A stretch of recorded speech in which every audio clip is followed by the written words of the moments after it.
ఉపాధి హామీ కూలీలకు శుభవార్త. ఇందిరమ్మ ఆత్మీయ భరోసా నిధులు విడుదల. ఉమ్మడి మహబూబ్ నగర్, రంగారెడ్డి జిల్లాలో నిధుల విడుదల.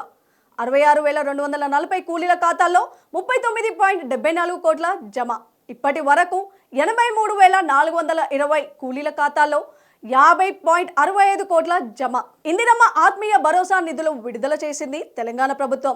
ఎన్నికల కోడ్ అమల్లో లేని ఉమ్మడి రంగారెడ్డి, ఉమ్మడి మహబూబ్ నగర్ జిల్లాలో ఉపాధి కూలీలకు ఇందిరమ్మ ఆత్మీయ భరోసా నిధుల జమ చేసింది. ఎన్నికల కోడ్ ముగియగానే మిగతా లబ్ధిదారుల ఖాతాల్లోకి నిధులు వెళ్లనున్నాయి. ఇందిరమ్మ ఆత్మీయ భరోసా కింద నిధులు విడుదల చేసింది రేవంత్ రెడ్డి ప్రభుత్వం. ఎన్నికల కోడ్ అమల్లో లేని ఉమ్మడి రంగారెడ్డి జిల్లా, మహబూబ్ నగర్ జిల్లాలో కూలీల ఖాతాలో నిధులు జమ అయ్యాయి. మొత్తం 18,180 మందికి 6,000 చొప్పున జమ చేసింది. ఆ రెండు జిల్లాల్లో 66,240 మంది ఉపాధి కూలీలు ఉన్నారు. లబ్ధిదారులకు నిధులు 66,240 మంది కూలీల ఖాతాల్లో 39.74 కోట్లు జమ చేశారు. ఇప్పటి వరకు మొత్తం 83,420 మంది ఉపాధి కూలీలకు 50.65 కోట్లు చెల్లింపు చేశారు. ఎన్నికల కోడ్ ముగియగానే మిగతా లబ్ధిదారులందరికీ నిధులు డిబిటీ పద్ధతిలో కూలీల ఖాతాలోకి నేరుగా చేరనున్నాయి. జనవరి 26న ఇందిరమ్మ ఆత్మీయ భరోసా ప్రారంభించారు సీఎం రేవంత్. ప్రతి మండలంలోని ఒక పైలట్ గ్రామంలో గ్రామ సభలు నిర్వహించి కూలీల ఖాతాలో నిధుల జమ చేసింది ప్రభుత్వం. మొత్తం 18,180 మందికి 6,000 చొప్పున జమ చేసింది. ఆ తర్వాత మండలి ఎన్నికల నేపథ్యంలో అమల్లోకి ఎన్నికల కోడ్ వచ్చింది. దీంతో నిలిచిపోయింది ఇందిరమ్మ ఆత్మీయ భరోసా.